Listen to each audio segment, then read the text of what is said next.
हरियाणा के भिवानी और बिहार के गया जिले में हुई घटनाओं को लेकर आज बरेली में इत्तेहाद मिल्लत काउंसिल के प्रमुख मौलाना तौकीर रजा खान ने केंद्र सरकार पर हमला बोला है।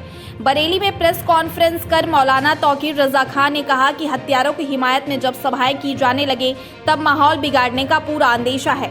उन्होंने आरोप लगाते हुए कहा कि यह सब कुछ सरकार की सरपरस्ती में हो रहा है। सरकार को चाहिए कि जरा सी भी लापरवाही ना करे। वहीं प्रधानमंत्री नरेंद्र मोदी पर हमला बोलते हुए मौलाना ने कहा कि प्रधानमंत्री को धृतराष्ट्र की भूमिका से निकलकर अपने दुर्योधनों और दुशासनों पर लगाम कसनी चाहिए। गली गली दुशासन पैदा हो गए हैं जो हमारी बेटियों का नकाब खींचना चाहते हैं। जिस तरह सिमी पर पाबंदी लगाई गई थी उसी तरह बजरंग दल और विश्व हिंदू परिषद पर पाबंदी लगे। अगर 15 दिनों में उनकी बात पर सरकार ने संज्ञान नहीं लिया तो वह सड़कों पर आएंगे। इसके बाद जो कुछ होगा उसके लिए सरकार ही जिम्मेदार होगी।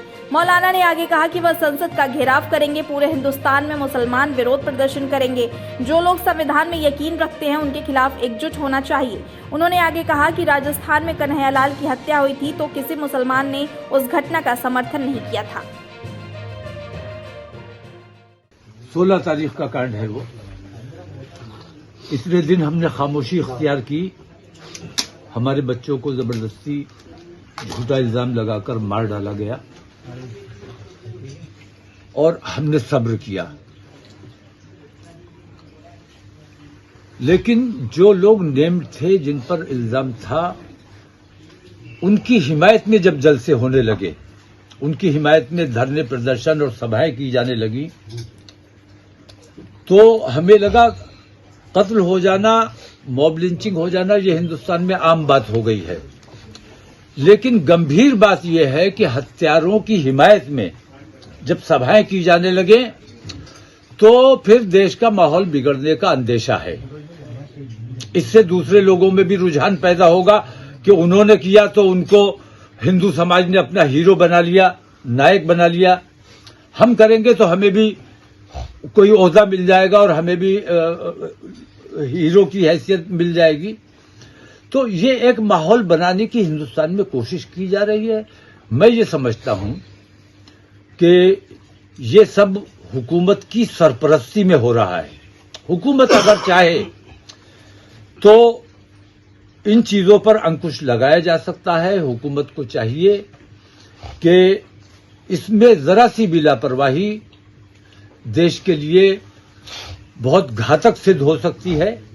नरेंद्र मोदी जी को मैंने पहले भी एक बार कहा है, आज फिर कह रहा हूं कि नरेंद्र मोदी जी को धृतराष्ट्र की भूमिका से निकलकर अपने इन तमाम दुर्योधनों और दुशासनों पर पाबंदी लगानी चाहिए।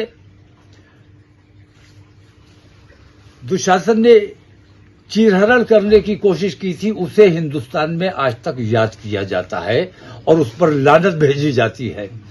और हिंदुस्तान में गली गली में ऐसे दुशासन पैदा हो गए हैं जो हमारी बेटियों की नकाब खींचना चाहते हैं, नकाब उतरवाना चाहते हैं।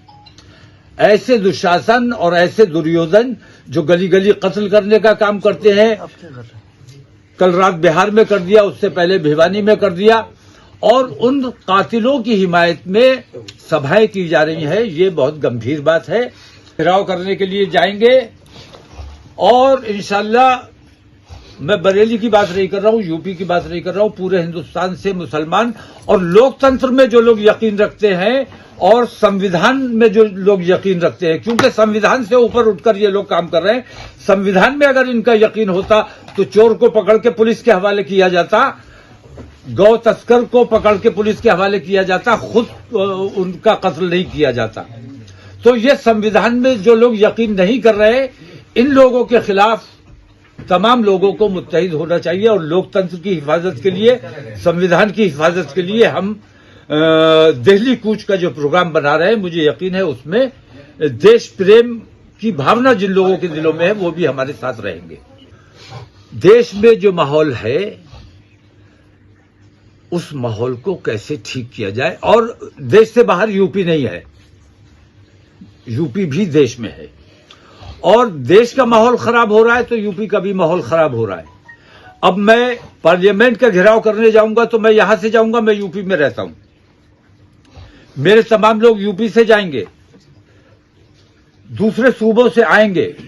इंशाल्लाह अगर इन्होंने 15 दिन के अंदर कोई नोटिस हमारी बात का नहीं लिया तो हम बाध्य होंगे सड़कों पर आने के लिए, और फिर जो कुछ भी होगा उसकी जिम्मेदारी हुकूमत की होगी, पुलिस और प्रशासन की होगी। हम उसके लिए जवाबदेह और जिम्मेदार नहीं होंगे।